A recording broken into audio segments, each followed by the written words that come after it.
Hey everybody, welcome back once again to another episode of the Print on Demand cast. As always, I'm Josiah, and joining me from his office in Broomfield, which is 30 minutes away from me, and this is a lot of information the listener doesn't care about, Travis Ross. How you doing, man? It's good to see you, man. How you doing? I'm doing good, man. I don't have the cool lights like you do. I love the blue and the red. Aura, It's very branded. I mean, with our podcast logo, nice work. I was actually looking at those on Amazon last night, thinking, But as you can see from my backdrop, wah wah wah, it probably wouldn't look very cool. I'm gonna have to figure something out in this office. Maybe put like a sconce or a candle or something to look cool. Sure. But it's not really doing much for me right now. It's something you don't really think about a lot of those things until you start implementing video on the podcast, which we're going to start doing, YouTube channel, that kind of stuff. And so now it's like, how do we make it aesthetically pleasing to the viewer now? Because now we're to keep in mind that we're going to be on video. I have to keep in mind I have to look presentable and can't just be disheveled because it's only audio. So now what are we going to do? But once I move locations and hopefully have a home studio, I can start kind of even adding some cool wall decor, because I don't want to go through the hassle of hanging stuff on here if I'm not going to be here for much longer. So, it's good to see you, and I'm excited about You're breaking my heart.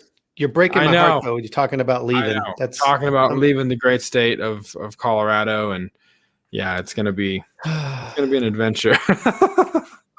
So, which, we'll cross that bridge. Good thing is for the listener, nothing will change. We can still provide you quality audio, video, and sound bumper experiences, regardless of where we're located in this great state, or great country, rather. So, man, I'm excited about this interview because we're talking to someone that doesn't live in this country. We're actually went all the way. Listen, to the listener, we went across the pond and sourced a guest for this podcast because that's how much we care. Distance means nothing. We went all the way to England and got Michael Essek. Now, Travis, tell everyone a little bit about Michael Essek. I mean, don't give away the farm before we get into the interview portion, but you know him from a conference in Seattle. So tell people a little bit about him and what they can expect to learn from Michael in this interview. Yeah, this guy's been around the block a few times when it comes to print on demand.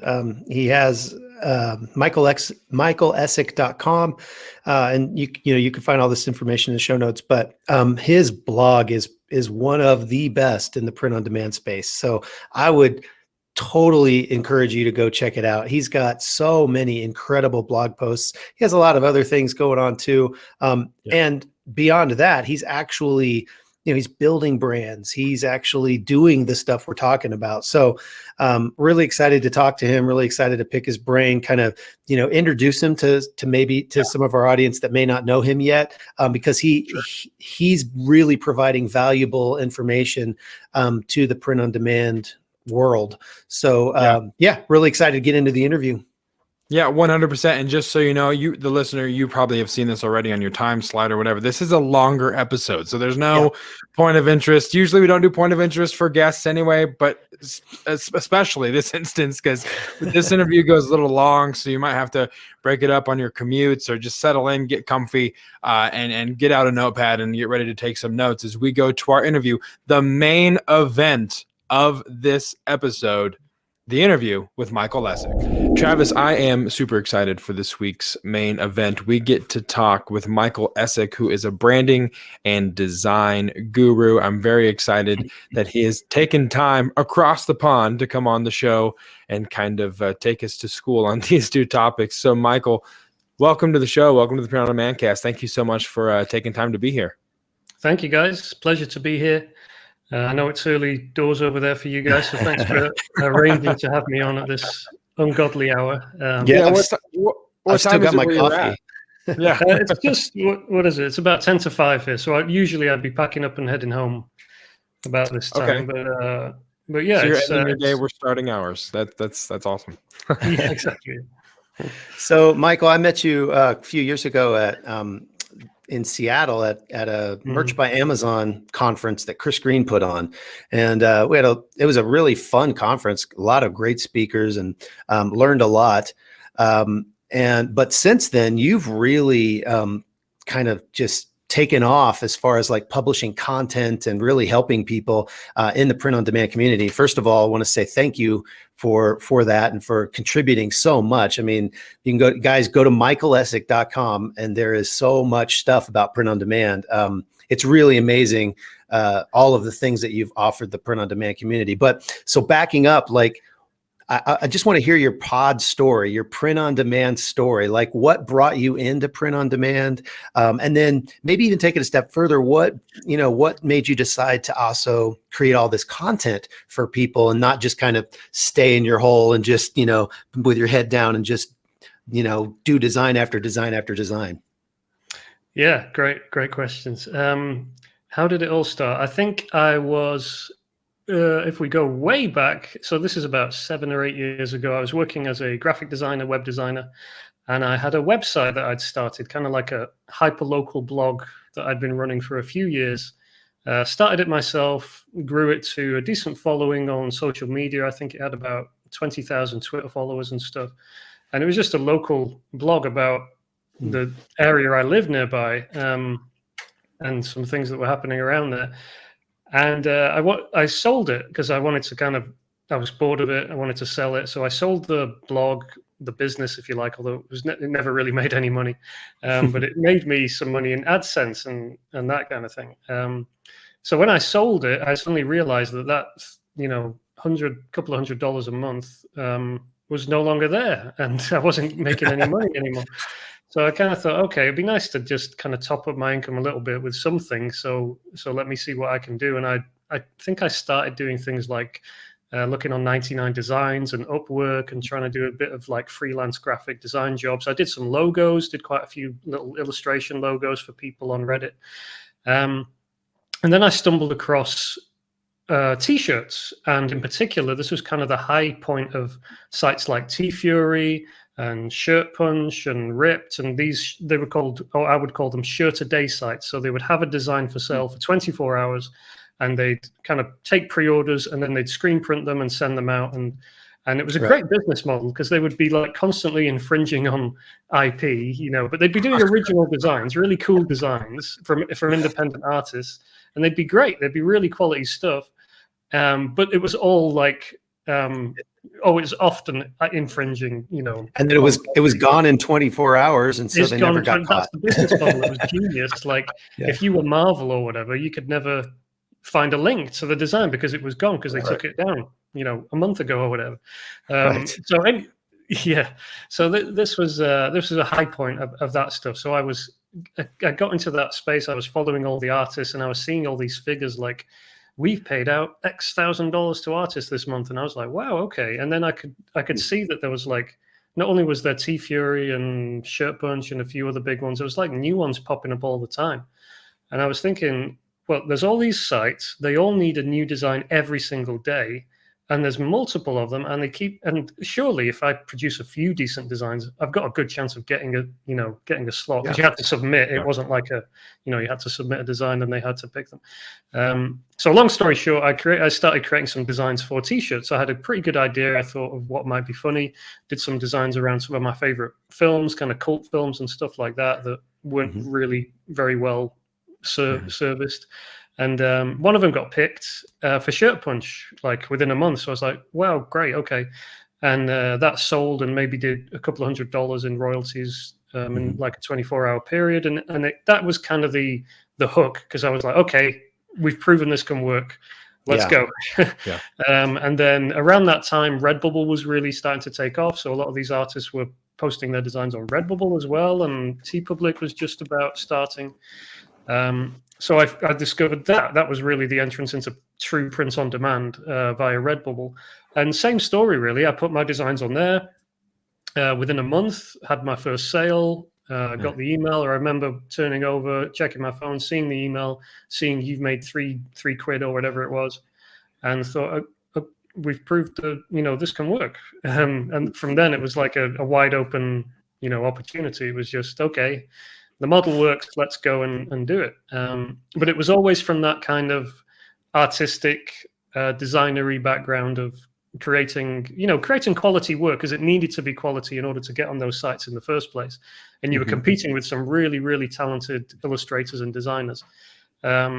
So it never really dawned on me. It only dawned on me like a few years later when Merch by Amazon launched that, oh yeah, you could do any kind of t-shirt. Like, it didn't have to be something that was really smart and funny and looked great. It could be a Happy Birthday Dad t-shirt or a Happy Father's Day t-shirt. That never clicked in my head until like a few years later when Merch came out.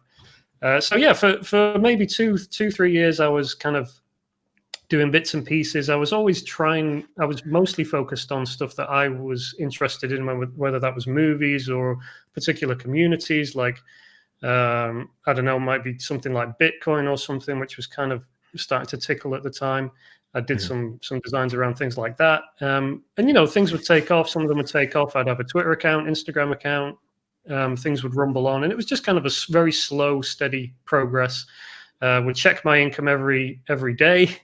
Add it in my spreadsheet and see, this month we made $50. Right. Next month we made $70. Okay. And it was just I've still got the same spreadsheet, and you can see it's like 2 years of just blah, blah, blah, blah, blah, blah. And then I think I had a really good year in 2014 or something. There was a few things that happened that year that really had a few trends, and I was on top of them.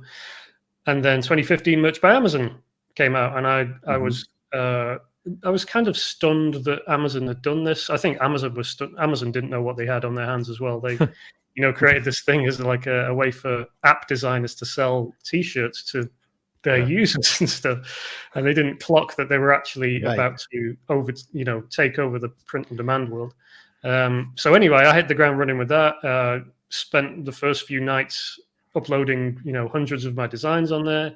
And it basically doubled my income overnight, and then it quickly zoomed up from there. So that was the real turning point, I think. So I would say I was in the right place at the right time. I had lots of designs already. I knew the landscape, and then Merch was just like a rocket booster that enabled me to make a lot of money from those designs and really scale it very quickly. So yeah, since then. And you asked, why did I start putting stuff out there and, writing blogs and emails and stuff? I think the honest answer to that is that Merch was in those early days, it was very touch and go, and there was not a lot of, it was the Wild West. And there weren't a lot of rules, and I didn't at the time know anyone who worked for Amazon or Merch by Amazon. I didn't have contacts with anyone there. So I was like, this thing could crash and burn just as fast as it shot up. So I was always kind of wary, and I thought, I'd often played around with the idea of like starting a blog and trying to, tell people how to make money from Redbubble and things like that, but I never actually done it. So I think because I was kind of nervous about the success that was happening, I thought, well, this would be a good time to put that stuff down, and then maybe I'd have something there. I always liked the idea of like selling an ebook or something. I just thought that's a great business to be in, just, selling an ebook to people that they download. Sure. Like, that sounds good. But I'd never really done it before. So that gave me the excuse to try it out, really. And yeah, I thought it would be good to have a list of people who I could email and say, hey, this has happened, or here's a new thing that's happened, and just have that direct contact between people. And I felt like, I'd been in the space long enough that I had a lot of stuff to share. I'd, always been taking notes and, almost writing blog posts, but never actually publishing them anywhere. So yeah, started writing a weekly email newsletter, started posting blogs, getting involved in Facebook groups, and that's kind of what led us to meet through that route. So yeah, it's kind of been a whirlwind. And like you mentioned, the brand stuff. So that kind of around the same time as Merch was taking off. Again, similar kind of thought that, Merch is great, but you don't have any contact with the customer. You're not building anything real long term. We were doing okay on Etsy, but we weren't really investing much time and effort on there. So we spent more time, looking at Etsy, doing more Etsy stuff, and building a Shopify store, which did very well around 2017, 18.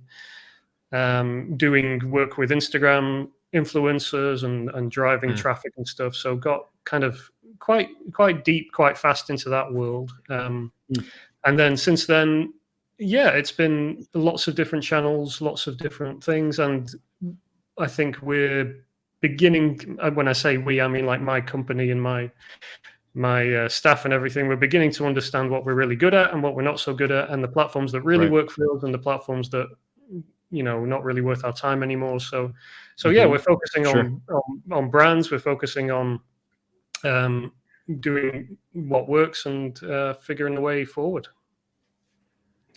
Nice, man. So you mentioned Etsy.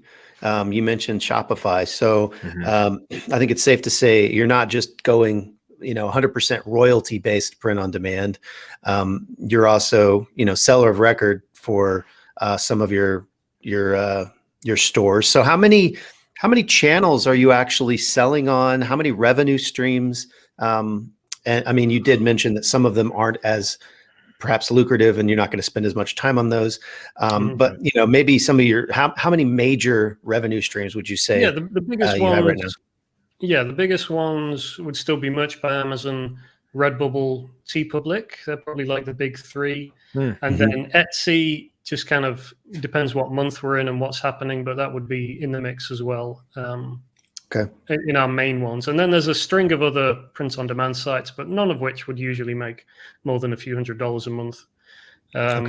So we have, we still make money from those, but we don't actively kind of do much about those. But yeah, we have several, not several, but we have a few Etsy stores that do well for us. And we are just launching a new Shopify store for a new brand, which we've kind of laid dormant for a few years, but we're kind of getting back into the swing of things with that, and with Instagram as well. So our focus is really on building the Instagram account and building the brand kind of side of that right now.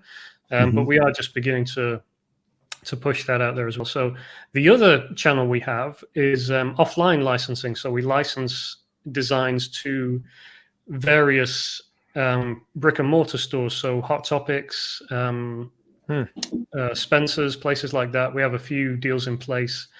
And with manufacturers, like we have a magnet manufacturer we work with. We have a wall calendar that we do every year with a particular manufacturer, and they handle everything. And then we just basically receive a royalty check every quarter for that. So it's not as lucrative as the online stuff, but it's nice to receive that check once a quarter. And it's cool to have those channels which are not online, which means they're not open to copycats like we're all used to dealing with every day. If someone's stocking something in Hot Topic, it's unlikely that a copycat can come and undercut you on that, like they can on Amazon. So yeah, it's cool. That's probably the other main channel that we have. I think that probably sums it up in terms of the big ones. Awesome.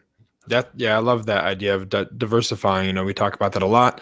Just diversifying your revenue streams and making sure that you have more than one. And we talk about, eggs in baskets and not making sure that all the eggs are in one basket. So that's good to hear that there's lots of diversification. How, with the team that you have that you're working with, how big is that team? Are you utilizing VAs? Are you, having people that work in-house for you? How big is that team, and what's kind of the delegation of roles that you have within your company? Yeah, we're not a big team by any stretch. It's me, my sister and her husband, and my mum, and I have a friend who does basically some like VA type work for me on a part-time basis.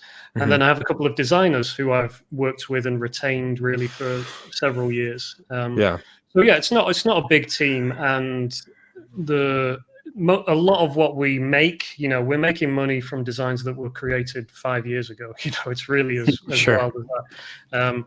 So what we're doing in terms of delegation and who does what, I'm obviously kind of overseeing the general direction of things, and then my sister usually manages the Etsy and stuff between her and her husband. They do a lot of the back and forth on Etsy and chasing orders down and whatever. And then we just have a lot of copy paste type jobs, VA type jobs that you have to do. And then I would work with the designers and usually give them art direction and say, hey, we want to do a series of designs like this. Here's some sketches and back and forth. So yeah, it's not a big team.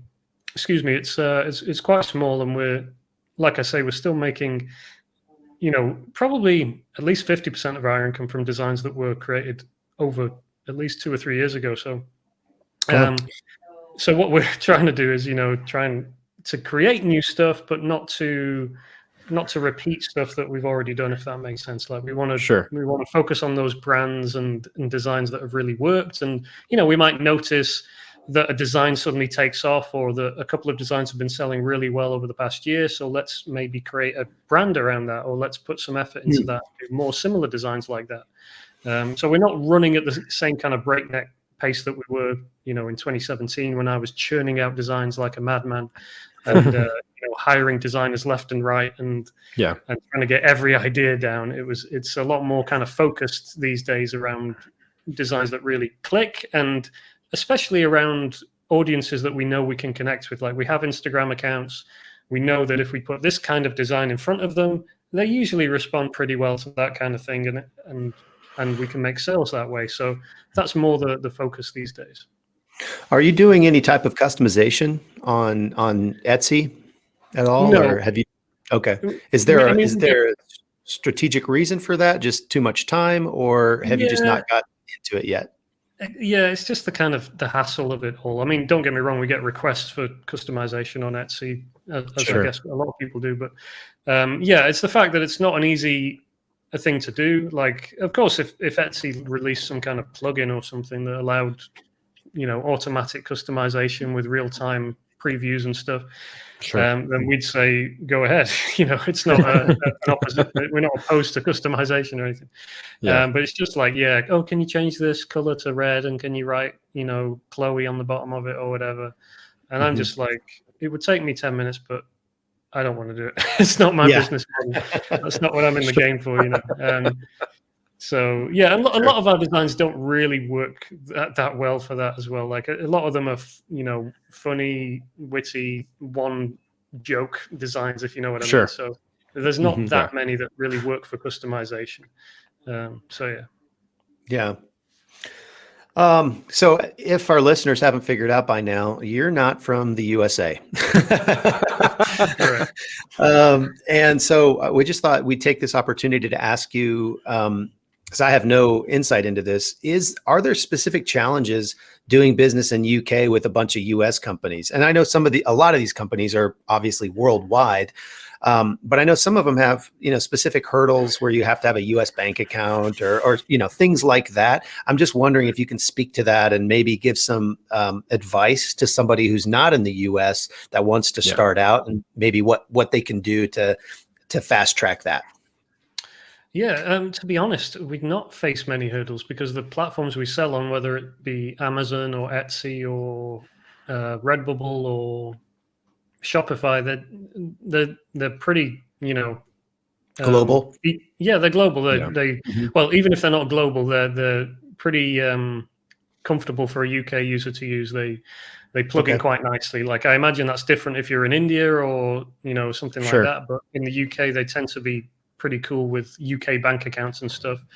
We haven't hit many hurdles there. I think maybe in the early days we had issues with Shopify because they wouldn't let you use like Shopify's internal payment system, so you had to plug in Stripe or whatever. But I think that's all been overcome these days. So from the UK perspective, it's actually pretty easy. I think we have, we can use we use US fulfillment companies for the most part because we're selling to US customers for the most part, and it's pretty straightforward. There's not really anything we've had to overcome that I would be like, oh, watch out for this. It's more like, I think probably the biggest hurdle is things like returns on Etsy. Like, how are you going to handle that if people want to send you something back and you're like, oh yeah, send it to Manchester in the UK, and they're like, what? I paid $3 for shipping and you want me to pay $15. So there's things like that you might want to think about. We overcame that because we have my wife's has family in Ohio, so we could send stuff back to them. So there's things you can do to kind of solve problems like that, or you can just have people return stuff back to wherever it came from, Printful or whoever your fulfillment company is. and work out something there. So yeah, that's probably the biggest potential difficulty. There's other weird things like on Instagram or whatever. This is really stupid, but once I like took a picture and it was of my Five Guys order, and I was in London at the time, and I just kind of tweeted the order, not tweeted, like posted it on Instagram, and someone commented and was like, I could see that it was London. It was like, Oxford Street or whatever in London, and they were like, "You're in London? What? I thought you were American," and all this stuff. I was just like an anonymous account on Instagram stuff. So I was like, "Oh, not that it really matters, but it's just kind of takes away a bit of the mystique." Or you're trying to be this cool brand in America, but you're actually in the UK. It's less cool. I don't know. It's not that less cool. So let's talk about branding a little bit. How many brands do you currently own and operate on the various channels that you're on? Yeah, I mean, that's a really good question, because immediately have to ask, what do we call a brand? Is it a brand if it has an Instagram account? Is it a brand if it's a Etsy store? Sure.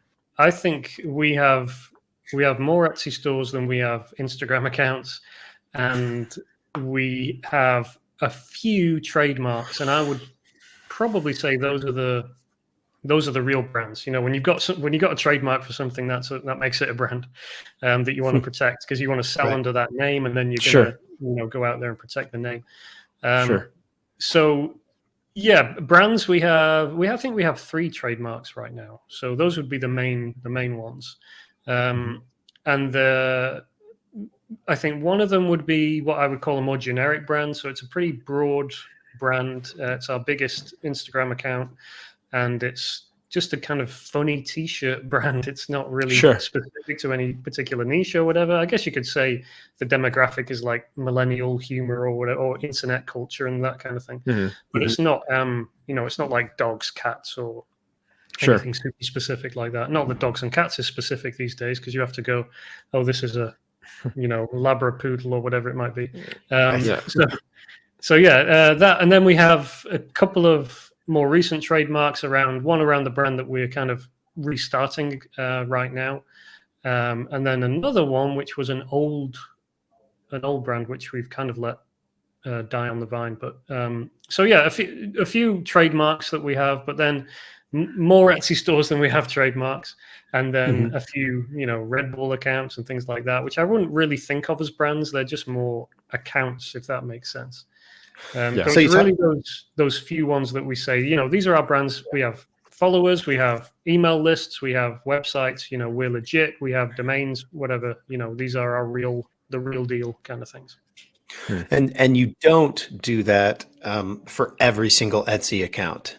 What's kind of what's the trigger point for your, like, hey, this Etsy account is selling X, or we're seeing this particular product take off? Like, what triggers you to say, hey, we need to perhaps take this a little more seriously, start collecting emails, maybe even look into a trademark, because we're seeing whatever? What is that thing that you have to see to make you want to do that? Yeah.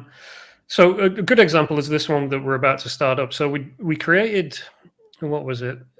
We had a few designs which were kind of around a particular, not subject, but I guess you could call it like a particular joke or a particular, not a meme, that's too specific, but kind of a broad angle without kind of getting too specific. Why don't you just tell us what it is? Tell exactly what it is. We'll all keep it a secret, okay? We promise. Yeah. It's just us here. It's just the 3 of us. No one else. No one else is listening. So yeah, it was a particular, let's call it a subject, particular topic that we did, and we did a brainstorming session kind of at the start of, I can't remember if it was 2018 or 2019. And we were like, you know what? We've stopped doing the brand stuff. We put a lot of energy into merch and a lot of energy into Redbubble and stuff. It's time to go back and really let's get legit. Let's get some brands going. What brands do we have, or what do we want them to be? And we had a few like seedling ideas based on a few designs. Like one of these designs which just organically took off, and people really liked it, and whenever we posted it on Instagram we get lots of shares and comments and stuff, and we did a few similar designs and those got similar good reactions. So we decided that would be one project that we'd work on. And we basically said, we'll do like 10 different projects and we'll put them all out there and we'll see which one really flies. And then that will be the thing that we turn into a brand.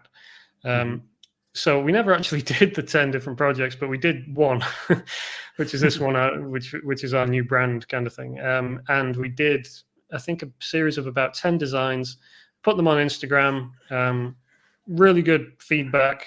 And then we put them on like Redbubble and Etsy, and they just got organic sales, which was weird because these were not designs that I would say have much, organic traction, really. They're not things that people would be searching for. They're like really quite... Sure.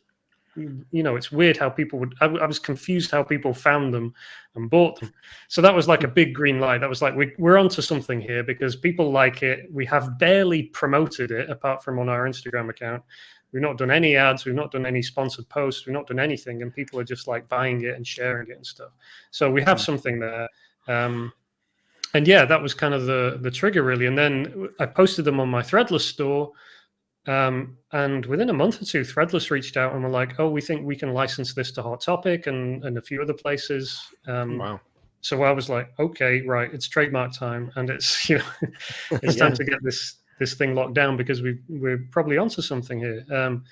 So yeah, that's I guess that's a good. I guess the takeaway from that is if you've got something that starts taking off organically, like it's just out there and you can't really explain what it is, and it has something about it that makes it protectable. Like I should probably say these designs we did, these were not like a line of text with a simple graphic. These were designs that we spent maybe a month or so putting together, working with a designer. There's quite a lot of information on the design. It's quite takes a bit of time to kind of read it and get all there's like multi-level jokes and stuff. They're kind of things that work really well on posters as well. So we push them as prints as well. So yeah, that's because it was like that kind of thing. It was like, okay, we put some effort in, we're seeing the results. Let's go and build that out into more of a real true brand, if you like.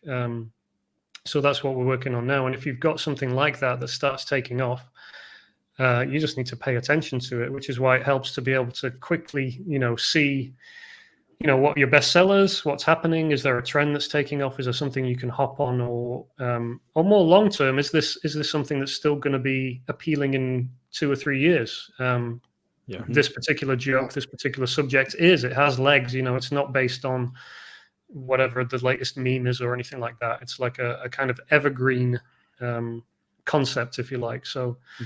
So yeah, I don't know how helpful that was in terms of takeaways, but well, what I took away was, if Hot Topic wants to carry your stuff, you've got a brand. I think that's basically what probably it trademark it. Yeah, you have the inklings of something, perhaps. Yeah, that's the litmus test. Yeah, but I don't know how like I don't really know how Hot Topic works. It could be that Hot Topic tries a load of stuff, orders a load of shirts, stocks them. And then the next month they're like, "Man, they didn't really sell." So sure. I took it as a good indication that we have something that interests people, because Hot Topic were coming to us not knowing if we'd sold any or anything like that. They were just like, "Oh, that's funny. That will fly with our customers." And that's kind of what we want to be doing. And that's always what's worked. That's worked when I've done Instagram outreach to influencers and stuff. Is like, "Hey, do you like any of our designs?" They're like, "Do we like any of your designs?" "Absolutely, they're perfect for our customers. We like this one. Can we do a promo on this one? Can we modify this one?" That's what you want to hear when you're doing outreach and stuff. So yeah, that's cool. That's awesome. So, Michael, I'm sure that you've encountered copycats along the way, people either trying to rip off a design or the brand itself. How have you in the past? I know trademarking obviously helps mitigate, the ability to copycat stuff, but what's been your experience, and how do you, shut that down in a way that it doesn't take away attention from your brand your design that you have out there? Yeah, it's an ongoing problem, and I don't really see a solution in sight yet. But sure. We're in the same boat as everyone else. There's reporting facilities, DMCA takedowns, and that's usually the best you can do right now. I think I would say in terms of where this whole thing starts, if you create something in the first place that is copyrightable, by which I mean it's it's a design of enough quality and enough effort's gone into it for it to qualify for copyright protection, that's a good starting point, because at least you can say, hey, this is clearly my design. It's not a line of text and someone's also written a line of text on a t-shirt. It's something more than that. So that's helpful. Little tips like we have registered email addresses at domain names like legal@mybrand.com. We found things like that tend to help with takedowns being addressed a little bit quicker. But even then, I've probably filed more takedown reports in the past month than I have in the past 2 years, because we had a design really go viral about a month ago, and I've just been kind of enjoying reporting, all the Etsy reports. It's just nice getting that email that we have as well. You down should what you reported. Yeah. So yeah, I've been doing that on my lunch break. And that's awesome. Yeah, justice is served. Justice is served. Yeah, it's best served cold. Yeah, exactly. And so yeah, I've been filing a lot, and a lot of them don't come back. Like we filed stuff with T-Chip and a lot of those kind of shady T-shirt sites that are not not the most legit of places. And they just don't respond, or if they have responded, I've not seen it yet. I don't know what they're waiting for, but yeah, there's places where DMCA fails. Like, I don't know if you've ever tried to get something taken down from Alibaba, but you may as well, you may as well not. It's not worth it's not worth your time. Or eBay, I think I struggled with eBay as well. But yeah, I think it helps to focus on, is this really worth my time? As in, like, I'll take down an Etsy copycat because I'm selling on Etsy, and they're eating, they're drinking my milk. Sure. Same on Amazon, same on other stuff.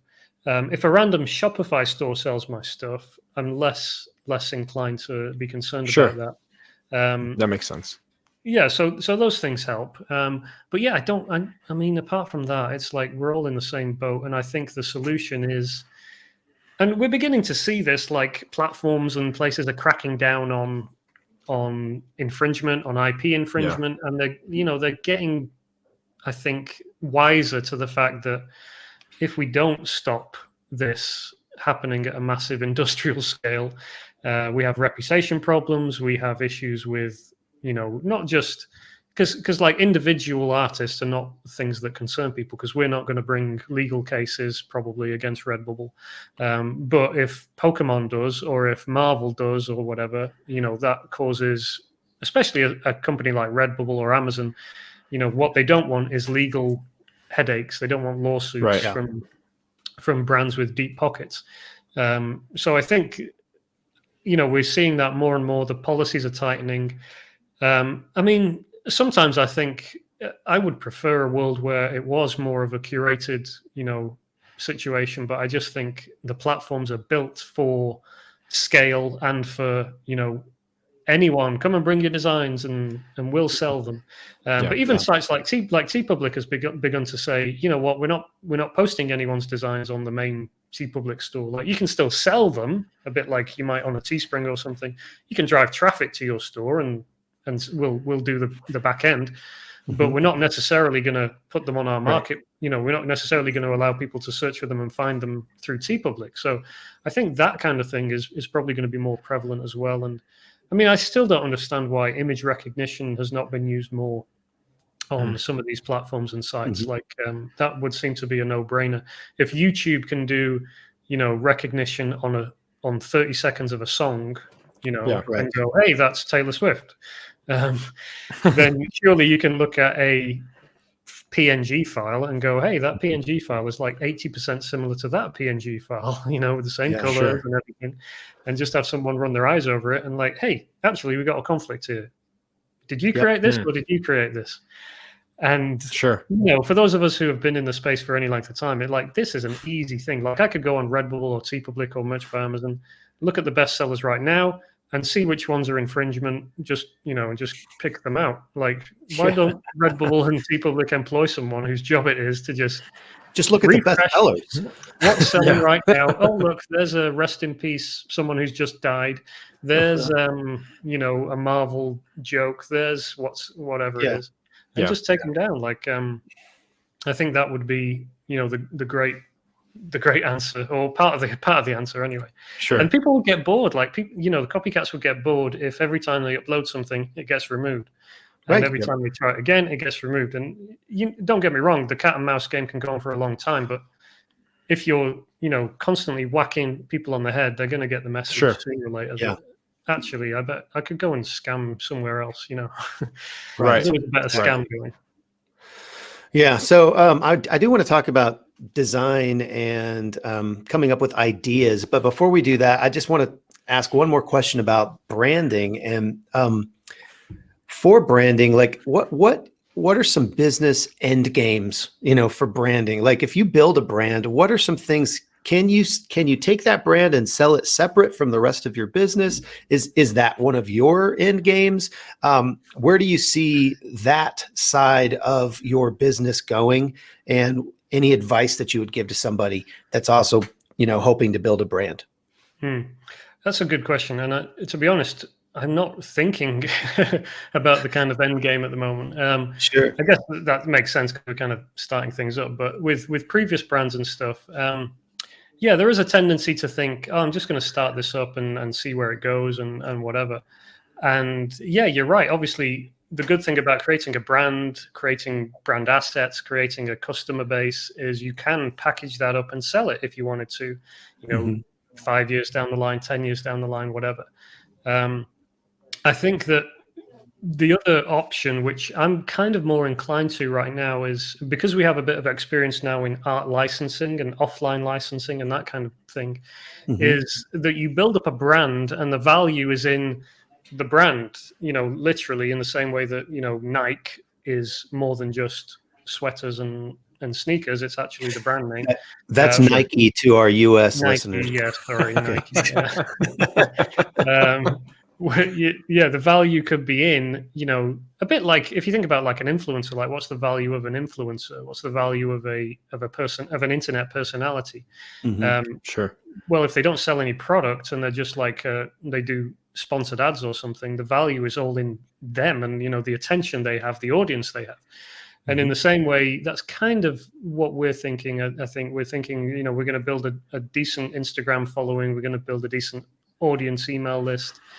And we're going to create a product and a following around that product. And then from that, we can license that. We can, you know, I imagine in the same way that kind of like Hot Topic came and said, we think we can license this. We would either go and approach, you know, different licensing partners, or they might approach us. One thing I'm thinking about is like a book, you know, through a traditional kind of publisher deal that we would put together kind of a humorous book collection of designs or something like that. In the same way that you see maybe like, you know, these funny Twitter accounts, like something like the We Rate Dogs account that, like, you know, people send in pictures of the dog and he rates them and does a silly thing. And then, you know, a year later, he's got a book deal and a merch line and stuff like that. Yeah.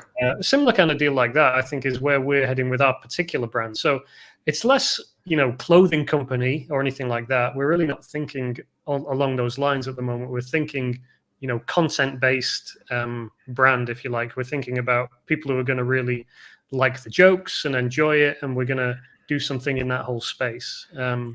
And then hopefully expand that, like I say, into maybe books and other licensing opportunities like that, and partnerships. We're already thinking about, you know, particular partners we can work with who would be a good fit for.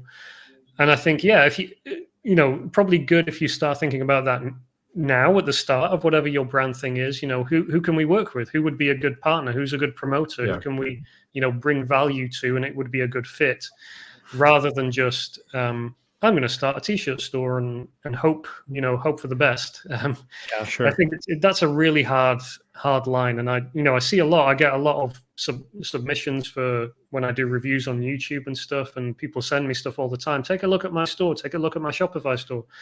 And it's just another, you know, standard Shopify template with a logo t-shirt and an about page that says something like, we're for people who want to stand out and live a happy life, or the adventurers and the thing. And it's just like, oh, this is just there's literally 1,000 of these started every single day around the world. Like, for goodness sake, do something. You've got to bring something unique, and that's not going to be another logo shirt. It's not going to be Happy Father's Day on a shirt, and a collection of generic T-shirt designs. That is not a brand. That's just I don't know what that is. It's a wishful hobby or something. So, Michael, let's talk a little bit about designs.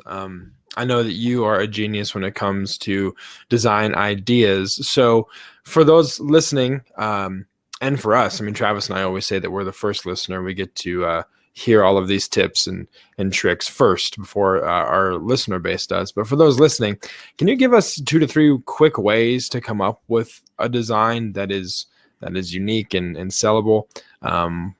What are some tips that you might have to come up with one? Yeah, I think it does start with the audience and knowing who you're designing for. I think that's been one thing that I've been good at, is not just trying to create a design or an idea, but actually knowing an audience, whether that's like being part of a community for a while and you get to know their jokes and their slang and whatever it might be before you ever create something for them. So most of my designs that are bestsellers have been stuff that's like, it's a topic or a subject I'm genuinely interested in, and I'm aligned with my potential customers because we're on the same wavelength. We find this thing funny. We have this, in joke that we both share, and because of that, when I create a design, it's like it clicks. It's not something that I have to force. It's like, oh yeah, that's funny. Of course they'll find that funny because I know because I find it funny. That kind of deal. Right.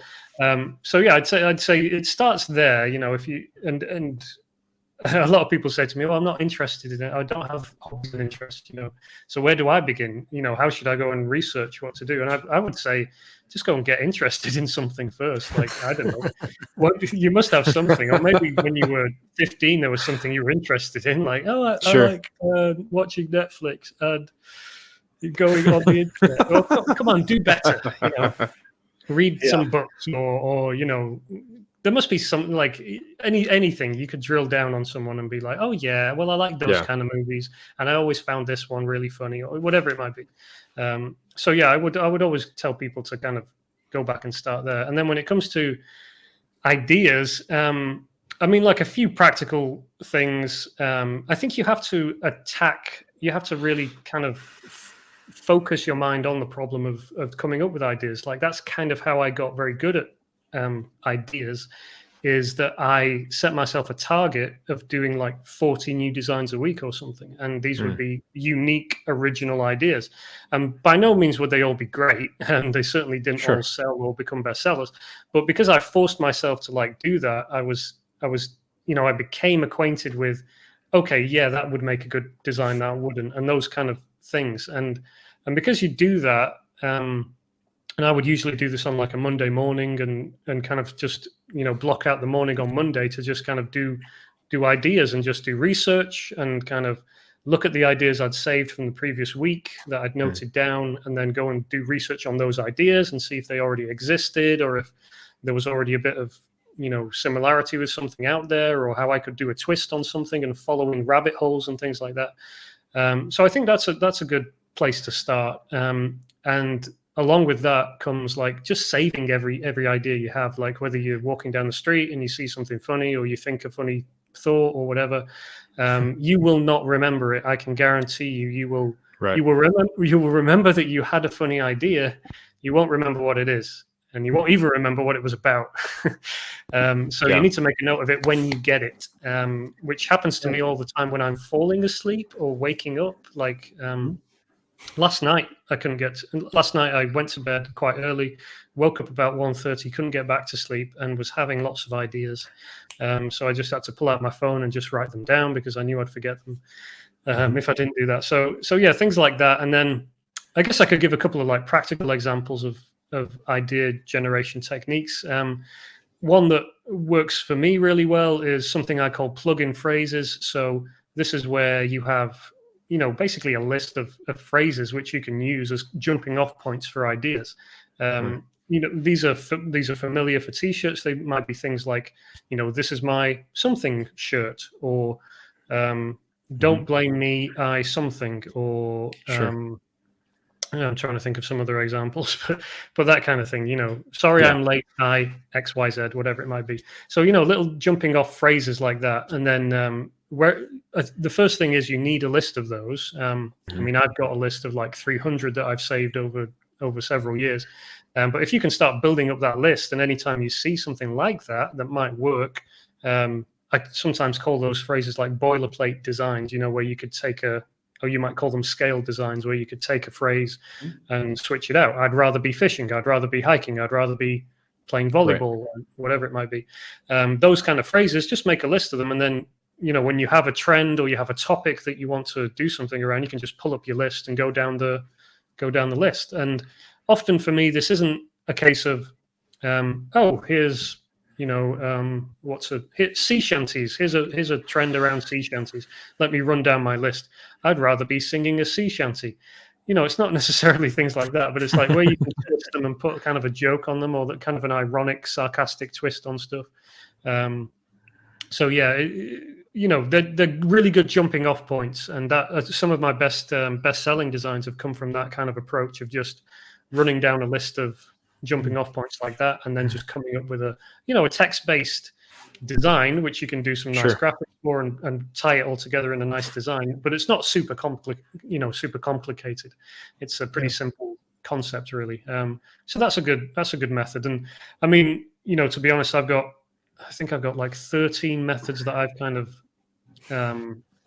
put down on paper and taught people, and I could talk about it for hours, but quick wins are things like that, like plug-in phrases, things like graphic styles, which are popular, 80s style or kind of a 90s style, anything like that. A subject comes along, and if you can find a way to combine that with a style like a vintage summer beach style t-shirt, that can lead to like funny, ironic, jokes, and the juxtaposition between whatever it is, dinosaurs and a beach, and then you come up with a funny idea based on that. There's loads of techniques, and I think it comes down to, but those techniques mean nothing if you don't know something about your audience and you don't have a good understanding of what kind of jokes they're going to find funny or whatever. So that's where it all begins. But yeah, there's a lot of techniques and tips and things you can do to really turn yourself into a machine, which is kind of how I think about it now. It's like, you could point me at any subject or any trend, and I could just, using the tools I have and the experience I have, I could just spit out ideas for days, and then it becomes a job of actually filtering and finding the best ones and the strongest ones and working on those. Yeah, it occurs to me that idea generation / design creation is a lot like songwriting. Both Josiah and I are musicians, and we've written a lot of songs, and really there's a lot of similarities. Making sure you write down your ideas, because your inspiration can happen at any point. In the middle of the night as you're walking down the street, having that ability to to record those those snippets or those ideas or whatever they are for a song lyric or maybe a melody or whatever. And then the idea of creating tools to help your creative process is very, it's very applicable to both of these, genres. So it's really cool. I love that you've kind of flexed that creative muscle, and you've you've forced yourself to really grow in that way. And now it's very natural. It's like breathing, and so it's like design is a good like comparison, because if you use Photoshop or anything, or you use these tools which are designed to help you create quicker, right? That's the whole job. Is like, you can have a design you need to create, and you can open up Photoshop and you can turn it into a nice design, because you have your fonts ready, you have your color swatches, you have your graphic bits, whatever it might be, and you can put them together quickly. And it's the same thing with ideas. It's just it's not a tangible thing. It's the idea. Like, how do you put together an idea? Well, you have the resources. You have like the jumping off points, you have the kind of graphic styles that you might use, or you have some iconic images or things that you might play on or parody or something like that. So it's putting together all these things. And I think it's really because of Merch by Amazon, because Merch by Amazon had this ridiculous policy of having tiers in the thousands and hundreds of thousands, which was never a concept, I think, before then. And that was like, hold on, you want me to produce thousands of designs? Like, so that made me think, okay, well, is that possible? Oh, let's find out. How many ideas can we have? We need more ideas than we have designs, because, so it became a game of like mass production of ideas, which has led me to all these different techniques and methods and things. Yeah, it's the same thing. It's like, I can set up my guitar and I can have my computer out and, my microphone and all of that stuff. If I don't have the ideas that I've, prepared in advance, I'm just staring at a blank screen or whatever. So it's very, very similar. You set yourself up for success when you do open up that Photoshop document. You've already got a list of ideas, or you can very quickly come up with them with some of those tools. So those are some great tips, man. That's awesome. I want to ask one more question about design, and then we're going to have you look into the crystal ball and kind of give us a futuristic look at the print on demand world. But I wanted to just touch on shirt color or palette color. I know, when I started Merch by Amazon, you could do 5. I think now you can do like 12 or 15 colors or something crazy like that. What's your advice to someone that's like, ooh, I can put this on a purple shirt. I can put this on a pink shirt. Ooh. Because I think, we all kind of, we know where this is going. You can really confuse your customers when you give them so many options. So can you speak to that a little bit, Michael? Excuse me. I've always come from the position of, because I kind of started, in fact, like even before merch, I was starting little Shopify stores, or not Shopify back then. I think I did like Store Envy or something like that, or I had a WooCommerce store as well for a while. So I've always been, making those decisions as a seller as well. And it's always been, okay, I've got this design. I realize that I can hook it up with a print on demand company and they can sell it on almost any color, but what do I want to offer the customer? And it is that process of, well, I created the design. I know what it looks good on. I'm the artist. I'm the creator. They need to, it's not like, it's not a game of who's in charge here, but it's like, I know what it looks good on. I designed the thing. I know it looks good on a black background because that's how I designed it to look. So, sometimes people on Etsy are like, oh, could you do this on pink? And you're like, have you seen the design? Do you understand the concept of colors and how they look on things? Like, there's orange. Orange. Orange. Yeah, exactly.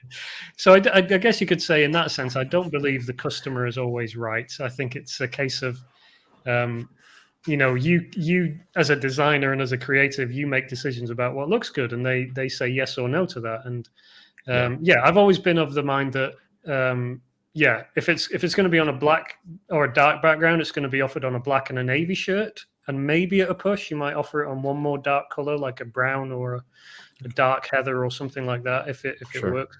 But I think we know. That analysis paralysis is a thing. And if you give the customer too many options, then you confuse them or you turn them off or whatever. And I just think it's easier. It's a lot easier and more straightforward to just be like, here's the design. It's on black. Off you go. And, a lot of our designs are like that. They're like, this design works on red. It's on red for a reason. We know the reason. We know why it's on red. It's because it's a particular type of design. It says a certain thing and it sends a certain message. So, of course, people buy it on red. And it's like some of our best sellers have been on white, even though most people would be like, well, the best selling t-shirt color is black. Well, yeah, it is for all t-shirt designs in the world. But for this design, it doesn't make sense on black. It only works on white. So, and you can like, oh, you could flip the colors inverted. No, you don't understand. It's made to work on white. The message is completely different if it's on a different color. So I'm getting a bit overly animated on that point, but I just think we love it. Just make the you just take the decision and go with it. And of course, I understand that you can make a design that works on any color shirt. That's fine. Sure. But a design that works on any color shirt, I don't think it's not going to be a t-shirt I really want to wear. Most of my designs rely on the color of the shirt in order to, look nice and look cool. They don't look great on other colors, and they will only work on a few colors. So yeah, that's always been my kind of position on that. Yeah, that makes sense. I think sometimes people think that the color options will sell the shirt as opposed to focusing on the fact that the design is what should sell the shirt. And so they want to plaster it on every color available. A lot of our clients do that. Like, I want to make it available on every color you have. And you have to kind of walk it back. Like, well, okay, listen, it's not going to look good on this and this and this and this. So you should probably just do what looks best, because you'll sell more if you offer 3 colors as opposed to offering 12.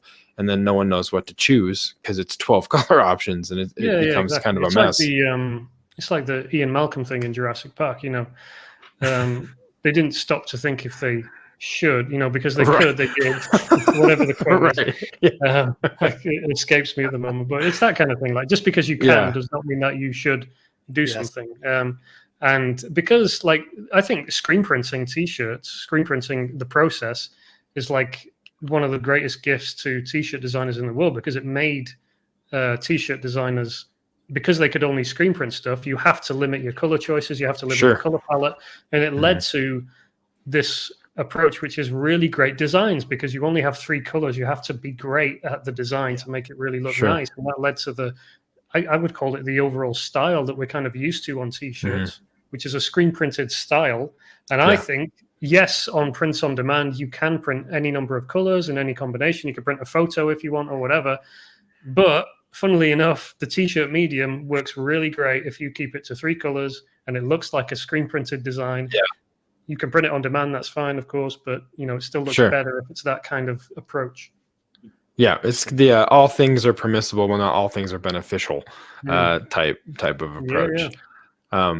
Awesome. Well, hey, as we kind of wind down and bring things to a close here, we wanted to ask you your opinion on the future of print on demand. It's something that Travis and I talk a lot about on the show, whether it's the niches that are coming up that's going to kind of influence, the future of POD, what items are coming down the pipeline that we think are going to be huge. But overall, as an industry, what do you think the future of print on demand holds? And what do you think in particular the future of print on demand holds for fulfillment companies that aren't necessarily like the Printfuls or the Teesprings and stuff like that? So if you could look into your crystal ball and kind of do a Michael Stradamus type moment here and let us know what you see coming in the future of print on demand.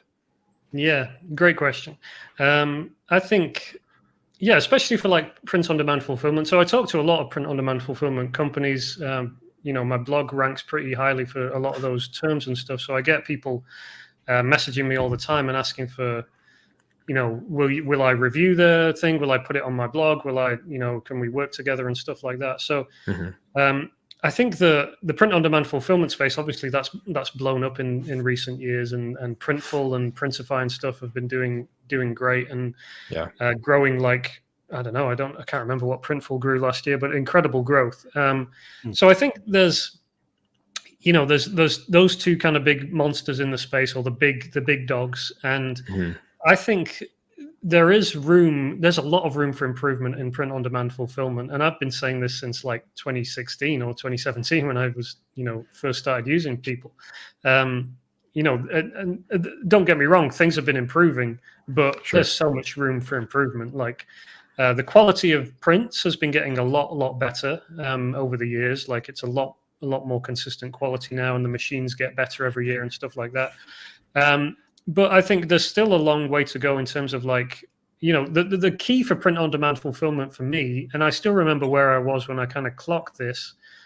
I was like, we went out for lunch, me and my wife, and it was around the time where I just kind of stumbled across, like, I think it was Print Aura at the time. So this was before Printful were even, if they were a thing, then they weren't a thing that I knew about. But there was a company called Print Aura who were doing print on demand fulfillment. And it suddenly dawned on me that I could take all the designs I had on Redbubble and start my own store, like just start my own store. They could do the fulfillment. And I'd be able to do it. You know, I could do it. I could do all the front end stuff. They'd do the back end stuff, and it was just like, wow, you know, this was a whole new world, because I'd previously, like, you know, come very close to buying a bulk order of t-shirts and trying to sell them from my bedroom and stuff like that, and always held off. And this realization that they can handle the stuff that I can't, and I can focus purely on the other side, was massive. And what's strange is that not many print-on-demand fulfillment companies have gone, you know, focused on that. Like, for example, things like custom packaging or custom inserts in your orders, things that would make it a brand that I'd be proud of if I was shipping it myself. You know, like we ship, you know, books, my books and stuff, paperback copies of my book. You know, we do things like putting a little postcard in there with a little note or something like that. Or stickers or something like that. I know that Printful does that, but Printify doesn't, and, like, you know, other companies don't have a really, you know, uniform approach to that. So even simple things like that, I think there's room for improvement on those kind of spaces. And I think where companies are able to offer more, what's the word, kind of, you know, products and product ranges that are not the same old. Like, if you can do a product that is, you know, takes a bit more work perhaps up front to get the organization going, but then you know, it's something much better for the customer, or more in line with what the customer wants. I don't really have an example off the top of my head, but I just think, like, you know, competing for t-shirt orders, and don't get me wrong, there'll always be people wanting print-on-demand t-shirts. But if you can differentiate yourself and be like, yeah, we offer this that you can't get anywhere else, you know, whether that's, like, not that I do any of this, but things like jewelry or you know, little acrylic prints or things like that. Those are the things, you know, like if you could do like customized, you know, almost like a customized cut wall decor kind of thing or something like that. I don't know. Those kind of ideas, I think, are where, you know, there's opportunity for smaller print-on-demand fulfillment companies to do something that others aren't. But it really comes down to that. You know, can you offer stuff that other people can't do, or can you help me as a brand owner? Can you take some of that pressure off? Can you do like, can I outsource my customer service to you so that you're a white label? You know, you're like a white label guy talking to my customer on my behalf. You know, things like that. All those kind of things, I think, would improve the experience. And there's, you know, there's a lot of opportunity there for those kind of things. Yeah, awesome. And first of all, thanks so much for coming on and spending your you know, your evening or early evening with us. And I just want to give our listeners, like, where's the best place to find you? Where can they contact you? We'll have all this information, of course, in the show notes, but you know, what do you got going on? I know you've got like different things you've put out there, like the Ideas Workshop, and you have some other products that you've created over the years. I don't know what's available or whatever, but kind of, we'll give you the stage and you can share whatever you'd like to share. Yeah, well, michaelessek.com is my website, and I have a weekly newsletter that's usually a what I call a Tuesday tip, funnily enough, on a Tuesday, and then I usually do like a roundup on a Friday, which is kind of news and updates from print-on-demand world. So yeah, that's kind of my, you know, if you want to hear the latest from me, you need to be on the email newsletter. I'm not so hot on Twitter and Instagram and Facebook and stuff, but I always make sure I send an email at least a couple of times a week. So definitely go and sign up there. In terms of products, I have a book called The Little Book of T-Shirt Ideas. It has, I think, 16 different methods right now. So it's basically like a mini reference book. You can point it at any topic or subject. You can flick it open and find idea inspiration that will work for any you know, niche, any topic, anything you want to try it out on. It's got over like 100 examples. I'll walk you through step by step. Here's how to apply this. Here's how to come up with unique, funny, witty jokes around this topic of yours. So yeah, that's available on my website. And then, like you say, I've been working on this Ideas Workshop, which is kind of a course plus a load of really helpful tools and resources for people who really want to build their idea muscle, I guess you could say, and go really deep on the subject of ideas. and geek out on it like I do with, hundreds of plugin phrases and loads of graphic styles and things like that. That's a course that we open a few times a year. So that will be opening again in a few months' time. And I'm working on some big updates to that. So that will be live, I think, sometime in April this year. We'll be opening that up again. And that's kind of the big focuses right now. I'm hoping later this year, weather and COVID permitting, that I'll be able to come out to some events over in the States and stuff and do some things and meet people again. That's it really for now. Yeah, Print on Demand Cast meetup. Come on, let's do it. Absolutely. Yeah. I'd be, honestly, people are like, I don't care. I don't care if I know you, I don't know you. I'd sit down for a drink with anyone right now. If I was allowed to. That's right. I don't care. We are starved. We're starved for human interaction and community. I'd pay good money to get on a plane just for the experience of sitting in an airport bar right now. If I could, yeah. Oh, that's funny. Yeah, well, you're not alone there. I'm sure there's lots of people listening, and ourselves included, that are very much in that same boat. But Michael, thank you again, man, for taking time out of your busy schedule to sit down with us. I know that this is going to be very beneficial to those that are listening. And so thank you for taking the time. And hopefully we will have that Print on Demand Cast meetup, hopefully soon. Absolutely. And Absolutely. You guys organize it, and I'll be there. Perfect. All right. We'll hold you to it. And until then, man, have a good one. And thanks for coming on the show. No problem. Thank you, guys. Well, there you have it. The interview with Michael Essek. There's so much there. I would suggest even giving this one a second listen, maybe a third listen, because there's going to be a lot of stuff that you need to retain. Even for myself, I was like, I can't wait to listen to this one back, because, I got done recording and Jason was like, how was the interview? And I told him right off the top of my head the stuff that I had retained. And then it was like, there's something else and I need to go back and listen to it so I can articulate it. So I encourage you guys to do the same. Travis, what's one of the biggest takeaways for you from this particular interview with Michael? I just, the more we do these interviews and more we talk to these people that are doing print on demand, there's this branding theme that keeps coming out, and for me and you, we kind of started our journey with, taking his ideas, the thing you talk about it with ideas, and just coming up with hundreds of different ideas and just doing design after design after design and throwing them all up there. And I think there's, as we move, the timeline moves in print on demand, I think there's more and more of a move toward people, getting into more branding and learn. And so I really enjoyed hearing some of his thoughts on that, because I think if you want to, prepare for the long game when it comes to print on demand, you really need to think through how you're going to create an actual brand.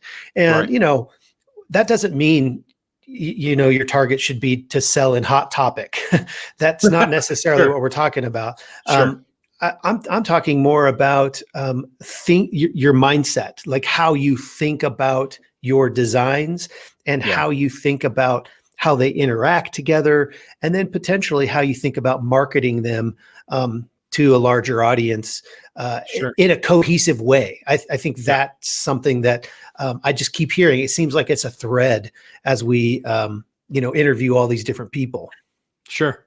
Yeah, 100%. I think one thing for me that I took away too from the interview, in addition to that, was, man, you got to do your homework on designs. I mean, just his process and the number of tools that he has and methods that he has to come up. It's more than just, Googling novelty shirts and seeing what's on T-Fury and coming up with your own design, which I'm guilty of, you're guilty of, we're all guilty of it, right? That's just kind of how we've done it for a while on some designs. But hearing his approach to stuff and the work that goes into the designs that he creates to create something that's unique, that's evergreen, that's going to be sellable, and obviously he's doing something right, because Hot Topic came knocking for some some of those designs. So I think there's this tendency to kind of go on autopilot with the designs, and like I said, just find something funny and make your own version of it. But I know for me, this definitely challenged me about, of course, trend research, trend watching. We've talked about that a lot on this podcast. Trend watching and figuring out things that, for me personally, that I am knowledgeable and that I can create shirts about. I'm a huge professional wrestling fan. I know that I could get some of that, some designs around that niche, because I understand like he was talking about, So super, super, super informative.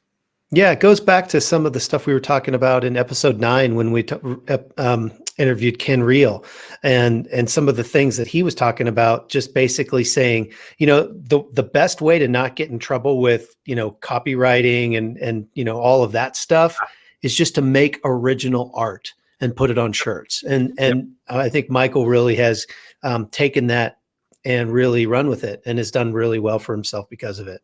Absolutely. 100%. Well, I hope you guys listening got a lot out of this interview. I know you have, and I know you'll continue to do so as you go back and listen again. We want to thank Michael one more time for coming on the show all the way in England. I know he's a super busy guy, and it was really, I'm always really honored. I don't know about you, Travis, but I'm always really honored when these guys are willing to take time out of their schedule to come onto our show and impart some knowledge to our listeners. It's always really honoring to know that they believe in, one, what we're doing, and two, just empowering people and equipping people in general. So thank you, Michael, for taking the time to come on the show. For sure. It's awesome. So totally. Thank you guys so much for listening. In case you didn't know, we have a Facebook group. Go to printondemandcast.com/Facebook. We'll take you to that Facebook group. You have to request. We'll approve you. Come on in, make yourself at home, get to know everyone in the group. If you have questions, it's a great place to sound your questions and just to interact and kind of ask for advice and tips like that. So Travis, I'm really liking the traction we're getting on this Facebook group, man. I like the community that's starting to be built. Yeah, it's a small group of people so far, but it is growing every day. More people are added to it, and the whole reason we did this was so we could have community and build community. So we'd love for you guys to join the Facebook group. printondemandcast.com/Facebook, take you right there. I think there's like 3 questions on there to get in. We set it to private today, so you kind of, once you're in, all of our posts are in there, and your friends can't see them. You don't have to worry about any of that stuff. Join us and ask a question. Contribute to the conversation, because we all get better. The whole rising tides lift all boats. That's really kind of the theme of this whole podcast. Yeah, 100%. And so be sure to find us there. You can also go to printondemandcast.com for more information on the show. If you want to reach out to Travis and I, it is info@printondemandcast.com. That's the email address where you can reach us, ask us questions, or again, through the Facebook group is a good way to reach us as well. And we are available on all major podcast platforms. And Travis, we tell people all the time, rate on iTunes and give us a review, right? And subscribe. Give us that 5-star review. Well, it's happened. We got our first review, which is super, super exciting. I'm going to see if I can pull that up real quick and share with the viewing audience now, which is an interesting thing to say. So here we go.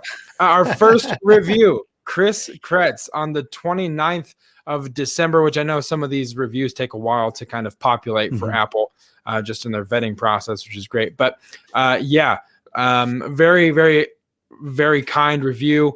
Hooked in the first episode and very complimentary of the content. So Chris, thank you so much for going out of your way to leave a review on this show. It means the world to Travis and I, and it's part of the reason why we started this, was to help people like yourself. So thank you so much. And we encourage you guys listening to do the same thing. Give us a review on iTunes. 5 stars is preferable. If anything, for the dad jokes, the witty banter, and the bumpers, which is what we are. I think that's what we get the compliments the most on, actually, which is really, really funny, because all the legwork we do pre-show, pre-production, the notes, and it's like, Yeah, the conversation was good, but those bumpers, they move me. So it's like, I don't know what that says about the state of the human race, but I'll take it, man. I'll take it. Sure. I'm having a Yeah. good time. Yeah, we're having fun, and we'll take all the compliments we can get. So thank you guys so much again for listening. For Travis, I'm Josiah, and we'll see you next time right here on the Print on Demand cast. See ya.